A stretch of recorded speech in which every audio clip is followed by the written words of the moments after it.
ದೇವರ ಪರಿಶುದ್ಧ ನಾಮಕ್ಕೆ ಸ್ತೋತ್ರವಾಗಲಿ. ದೇವರ ಒಳ್ಳೆಯ ಮತ್ತು ಪ್ರೀತಿಯ ಸೃಷ್ಟಿಯಾದ ಮನುಷ್ಯರೇ, ನಿಮ್ಮೆಲ್ಲರಿಗೂ ನಮ್ಮ ರಕ್ಷಕನಾದ ಏಸು ಕ್ರಿಸ್ತನ ಹೆಸರಿನಲ್ಲಿ ವಂದನೆ ಹಾಗೂ ಈ ದಿನದ ವಾಕ್ಯ ಧ್ಯಾನಕ್ಕಾಗಿ ಸ್ವಾಗತ. ಕರ್ತನಲ್ಲಿ ಪ್ರಿಯರೇ, ಇಂದು ನಾವು ಪವಿತ್ರಾತ್ಮ ವರ ಈ ವಿಚಾರದ ಬಗ್ಗೆ ಧ್ಯಾನ ಮಾಡಲಿದ್ದೇವೆ. ಯೋಹಾನನು ಬರೆದ ಸುವಾರ್ತೆ 7ನೇ ಅಧ್ಯಾಯ 37ನೇ ವಚನದಿಂದ 39 ವಚನದವರೆಗೂ ಈ ರೀತಿಯಾಗಿ ಬರೆಯಲ್ಪಟ್ಟಿದೆ. ಯಾವನಿಗಾದರೂ ನೀರಡಿಕೆಯಾಗಿದ್ದರೆ ಅವನು ನನ್ನ ಬಳಿಗೆ ಬಂದು ಕುಡಿಯಲಿ. ನನ್ನನ್ನು ನಂಬಿದವನ ಹೊಟ್ಟೆಯೊಳಗಿಂದ ಶಾಸ್ತ್ರದಲ್ಲಿ ಹೇಳಿರುವ ಪ್ರಕಾರ ಜೀವಕರವಾದ ನೀರಿನ ಹೊಳೆಗಳು ಹರಿಯುವವು ಎಂದು ಕೂಗಿ ಹೇಳಿದನು. ಈ ಮಾತನ್ನ ಯೇಸು ಸ್ವಾಮಿ ಹೇಳ್ತಾರೆ. ಯಾರು ನನ್ನನ್ನು ನಂಬಿರ್ತಾರೋ ಅವರ ಹೊಟ್ಟೆಯೊಳಗಿಂದ ಶಾಸ್ತ್ರದಲ್ಲಿ ಹೇಳಿರುವ ಪ್ರಕಾರ ಜೀವಕರವಾದ ನೀರಿನ ಹೊಳೆಗಳು ಹರಿಯುತ್ತದೆ ಅಂತ. ಇದನ್ನ ಯೇಸು ಸ್ವಾಮಿ ತನ್ನನ್ನು ನಂಬಿದವರು ಹೊಂದಲಿರುವ ಪವಿತ್ರಾತ್ಮ ವರವನ್ನು ಕುರಿತು ಹೇಳಿದ್ದು. ಈ ಮಾತನ್ನ ಯೇಸು ಸ್ವಾಮಿನ ಯಾರ್ಯಾರು ನಂಬುತ್ತಾರೋ ನಂಬಿದಂತವರು ಹೊಂದುವ ಪವಿತ್ರಾತ್ಮ ವರವನ್ನು ಕುರಿತು ಹೇಳಿದ್ದು. ಮುಂದೆ ಲೂಕನು ಬರೆದ ಸುವಾರ್ತೆ 8ನೇ ಅಧ್ಯಾಯ 10ನೇ ವಚನದಲ್ಲಿ ದೇವರ ರಾಜ್ಯದ ಗುಟ್ಟುಗಳನ್ನು ತಿಳಿಯುವ ವರವು ನಿಮಗೆ ಕೊಟ್ಟಿದೆ. ದೇವರ ರಾಜ್ಯದ ಗುಟ್ಟುಗಳನ್ನು ತಿಳಿಯುವ ವರವು ನಿಮಗೆ ಕೊಟ್ಟಿದೆ ಅಂದರೆ ನಂಬುವವರಿಗೆ ಕೊಟ್ಟಿದೆ. ಉಳಿದವರಿಗೆ ಕಣ್ಣಿದ್ದರೂ ನೋಡದಂತೆಯೂ ಕಿವಿ ಇದ್ದರೂ ಕೇಳದಂತೆಯೂ ಸಾಮ್ಯ ರೂಪವಾಗಿ ಹೇಳಲಾಗಿದೆ. ದೇವರ ರಾಜ್ಯದ ಗುಟ್ಟುಗಳು ಯೇಸು ಸ್ವಾಮಿ ಹೇಳಿರುವಂತ ಪ್ರತಿಯೊಂದು ಮಾತಿನ ಗೂಢಾರ್ಥಗಳು ಯಾರು ಆತನನ್ನ ನಂಬುತ್ತಾರೋ ಅಂಥವರಿಗೆ ಸ್ಪಷ್ಟವಾಗಿ ತಿಳಿಸಲ್ಪಡುತ್ತದೆ. ಯಾರಿಗೆ ಅಂದ್ರೆ ಉಳಿದವರಿಗೆ, ಯಾರಿಗೆ ನಂಬದೇ ಇರ್ತಾರೋ ಅಂಥವರಿಗೆ ಆತನ ಬಗ್ಗೆ ಏನು ತಿಳಿಯುವುದಿಲ್ಲ. ಅಂದ್ರೆ ಕಣ್ಣಿದ್ದರೂ ನೋಡದಂತೆಯೂ ಕಿವಿ ಇದ್ದರೂ ಕೇಳದಂತೆಯೂ ಇರುತ್ತದೆ.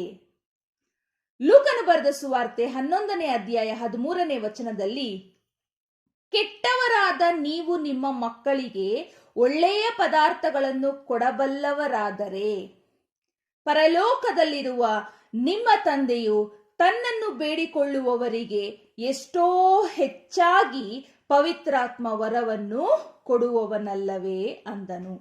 ಕೆಟ್ಟವರಾದ ನೀವು ಅಂತ ಯೇಸು ಸ್ವಾಮಿ ಮನುಷ್ಯರಾದ ನಮ್ಮೆಲ್ಲರಿಗೂ ಹೇಳಿರುವಂಥದ್ದು. ಏಕೆಂದರೆ ನಾವು ತಾಯಿ ಗರ್ಭದಲ್ಲಿದ್ದಾಗಿನಿಂದಲೂ ನಾವು ಪಾಪ ಮಾಡಿದವರು, ಹಾಗಾಗಿ ನಾವು ಕೆಟ್ಟವರು. ಯಾಕೆಂದ್ರೆ ನಾವು 10 ಜನಕ್ಕೆ ಒಳ್ಳೆಯವರಾಗಿ ಕಾಣಿದ್ರೆ ಇನ್ನು 10 ಜನರ ದೃಷ್ಟಿನಲ್ಲಿ ನಾವು ಕೆಟ್ಟವರಾಗಿನೇ ಕಾಣೋದು. ಅದು ನಾವು ಎಷ್ಟರ ಮಟ್ಟಿಗೆ ಕೆಟ್ಟತನದಲ್ಲಿರ್ತೀವಿ ಅಥವಾ ಕೆಟ್ಟದ್ ಮಾಡಿರ್ತೀವಿ ಅಥವಾ ಒಳ್ಳೆಯವರಾಗಿರ್ತೀವಿ ಅನ್ನೋದು ದೇವರ ದೃಷ್ಟಿನಲ್ಲಿ ಮಾತ್ರನೇ ನಿರ್ಧಾರ ಆಗುತ್ತೆ. ನಾನು ಹೇಳ್ತಾ ಇರೋದು, ಈಗ ಸಾಮಾನ್ಯವಾಗಿ ನಾವು ಬದುಕಬೇಕಾದ್ರೆ 100ರಲ್ಲಿ 100 ಜನನು ನಮ್ಮನ್ನ ಒಳ್ಳೆಯವರು ಅಂತ ಹೇಳೋದಿಲ್ಲ, 100ಕ್ಕೆ 100 ನಮ್ಮನ್ನ ಕೆಟ್ಟವರು ಅಂತ ಹೇಳೋದಿಲ್ಲ. ಪ್ರತಿಯೊಬ್ಬೊಬ್ಬರನ್ನು, ನನ್ನೊಬ್ಬಳನ್ನ ಮಾತ್ರ ಅಲ್ಲ, ಪ್ರತಿಯೊಬ್ಬೊಬ್ಬರಿಗೂ ಅವರವರು ವೈಯಕ್ತಿಕವಾಗಿ ಹೋಲಿಸ್ಕೊಂಡು ನೋಡೋದಾದ್ರೆ ಕೆಲವ್ರನ್ನ ಒಳ್ಳೆಯವರು ಅಂದ್ರೆ ಇನ್ನು ಕೆಲವರು ಆ ಕೆಲವ್ರನ್ನೇ ಕೆಟ್ಟವರು ಅಂತ ಹೇಳ್ತಾರೆ. ಆದ್ರೆ ನಮ್ಮಲ್ಲಿ ಯಾರು ಏನು ಅಂತ ತೀರ್ಮಾನ ಮಾಡಬೇಕಾಗಿರೋದು ದೇವರ ಕೈಯಲ್ಲಿ ಮಾತ್ರ ಇದೆ. ಹಾಗಾಗಿ ಯೇಸು ಸ್ವಾಮಿ ಏನ್ ಹೇಳ್ತಾ ಇದ್ದಾರೆ, ಕೆಟ್ಟವರಾದ ನೀವು ನಿಮ್ಮ ಮಕ್ಕಳಿಗೆ ಒಳ್ಳೆಯ ಪದಾರ್ಥಗಳನ್ನು ಕೊಡಬಲ್ಲವರಾದರೆ ಪರಲೋಕದಲ್ಲಿರುವ ನಿಮ್ಮ ತಂದೆಯು ತನ್ನನ್ನು ಬೇಡಿಕೊಳ್ಳುವವರಿಗೆ ಎಷ್ಟೋ ಹೆಚ್ಚಾಗಿ ಪವಿತ್ರಾತ್ಮ ವರವನ್ನು ಕೊಡುವನಲ್ಲವೇ ಅಂದನು. ಪವಿತ್ರಾತ್ಮ ವರನಿಗಾಗಿ ನಾವು ಏನ್ ಮಾಡಬೇಕು? ಬೇಡಿಕೊಳ್ಳಿರಿ, ನಿಮಗೆ ದೊರೆಯುವುದು, ಹುಡುಕಿರಿ, ನಿಮಗೆ ಸಿಕ್ಕುವುದು, ತಟ್ಟಿರಿ, ನಿಮಗೆ ತೆರೆಯುವುದು. ಯಾಕೆಂದರೆ ಬೇಡಿಕೊಳ್ಳುವ ಪ್ರತಿಯೊಬ್ಬನು ಹೊಂದುವನು, ಹುಡುಕುವವನಿಗೆ ಸಿಕ್ಕುವುದು, ತಟ್ಟುವವನಿಗೆ ತೆರೆಯುವುದು. ಹಾಗಾಗಿ ಪವಿತ್ರಾತ್ಮ ವರವು ನಮಗೆ ನಮ್ಮ ಜೀವನದಲ್ಲಿ ಅವಶ್ಯಕವಿದೆ ಅಂತ ಅನ್ನಿಸೋದಾದ್ರೆ ನಾವು ದೇವರನ್ನ ಪ್ರಾರ್ಥನೆ ಮಾಡಬೇಕು, ಬೇಡ್ಕೋಬೇಕು, ಮತ್ತೆ ಪವಿತ್ರಾತ್ಮ ವರವನ್ನ ಹುಡುಕಬೇಕು, ಆ ಒಂದು ಬಾಗಿಲನ್ನ ನಾವು ತಟ್ಟಬೇಕು ಅನ್ನೋದನ್ನ ಇಲ್ಲಿ ತಿಳಿಸ್ಕೊಡ್ತಾ ಇದ್ದಾರೆ. ಯೋಹಾನನು ಬರೆದ ಸುವಾರ್ತೆ 14ನೇ ಅಧ್ಯಾಯ 15ರಿಂದ 17 ವಚನಗಳಲ್ಲಿ ನೀವು ನನ್ನನ್ನು ಪ್ರೀತಿಸುವುದಾದರೆ ನನ್ನ ಆಜ್ಞೆಗಳನ್ನು ಕೈಕೊಂಡು ನಡೆಯುವಿರಿ, ಆಗ ನಾನು ತಂದೆಯನ್ನು ಕೇಳಿಕೊಳ್ಳುವೆನು, ಆತನು ನಿಮಗೆ ಬೇರೊಬ್ಬ ಸಹಾಯಕನನ್ನು ಸದಾಕಾಲ ನಿಮ್ಮ ಸಂಗಡ ಇರುವುದಕ್ಕೆ ಕೊಡುವನು. ನೀವು ನನ್ನನ್ನು ಪ್ರೀತಿಸಿ ನನ್ನ ಆಜ್ಞೆಗಳನ್ನು ಕೈಗೊಂಡು ನಡೆಯೋದಾದ್ರೆ ನಾನು ನಿಮಗೋಸ್ಕರ ನನ್ನ ತಂದೆಯನ್ನ ಕೇಳಿಕೊಳ್ತೀನಿ. ಆಗ ನನ್ನ ತಂದೆ ನಿಮಗೋಸ್ಕರ ಬೇರೊಬ್ಬ ಸಹಾಯಕನನ್ನು ಸದಾಕಾಲ ನಿಮ್ಮ ಜೊತೆಯಲ್ಲಿ ಇರುವುದಕ್ಕೆ ಕೊಡುವನು. ಆ ಸಹಾಯಕನು ಯಾರೆಂದರೆ ಸತ್ಯದ ಆತ್ಮನೇ. ಯೇಸು ಸ್ವಾಮಿ ಹೆಸರಿನಲ್ಲಿ ಈ ಸತ್ಯದ ಆತ್ಮವನ್ನು ಯೆಹೋವ ದೇವರು ನಮಗೆ ಅನುಗ್ರಹಿಸಿ ಕೊಡುತ್ತಾರೆ. ಮತ್ತೆ ಮುಂದೆ ನೋಡೋದಾದ್ರೆ, ಲೋಕವು ಆತನನ್ನು ನೋಡದೆಯೂ ತಿಳಿಯದೆಯೂ ಇರುವುದರಿಂದ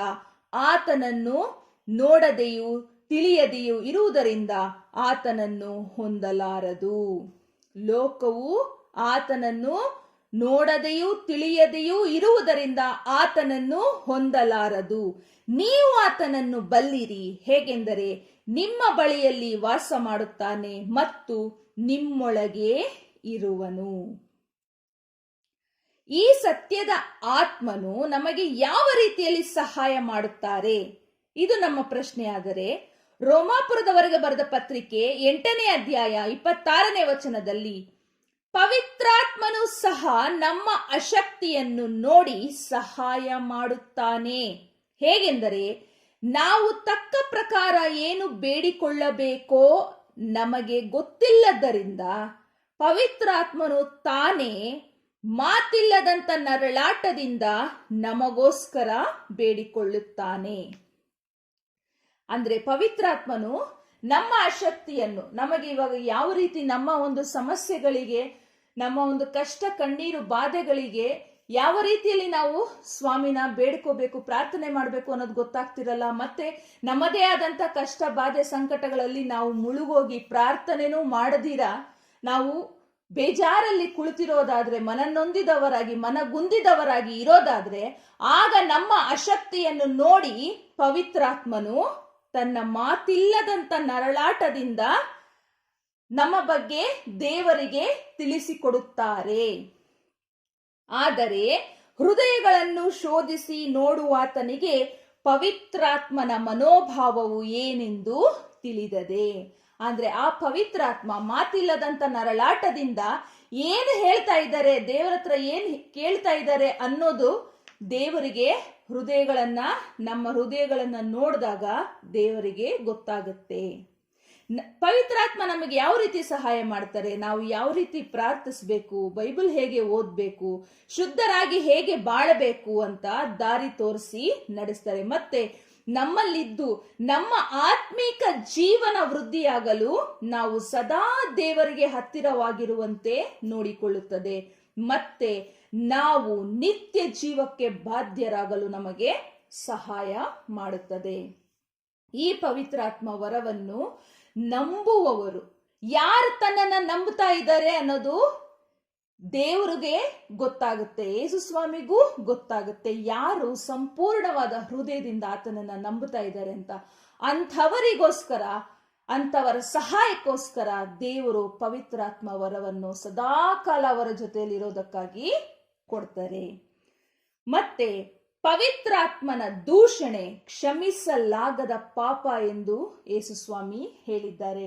ಯೇಸು ಸ್ವಾಮಿ ಹೇಳಿದರೆ, ಮಗನನ್ನು ಅಂದ್ರೆ ಯೇಸು ಸ್ವಾಮಿಗೆ ತಂದೆ ಯೆಹೋವ ದೇವರು ಮಗನನ್ನು ಬೈದ್ರುನು, ಮಗನನ್ನ ದೂಷಿಸಿದ್ರು ಆ ಒಂದು ಪಾಪಕ್ಕೂ ಆ ಒಂದು ತಪ್ಪಿಗೂ ಕ್ಷಮೆ ಇದೆ.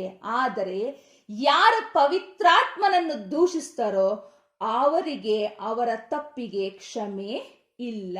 ಪವಿತ್ರಾತ್ಮನ ದೂಷಣೆಗೆ ಕ್ಷಮೆ ಇಲ್ಲ ಅನ್ನೋದನ್ನ ಯೇಸು ಸ್ವಾಮಿ ಇಲ್ಲಿ ಸ್ಪಷ್ಟವಾಗಿ ತಿಳಿಸ್ಕೊಡ್ತಾರೆ.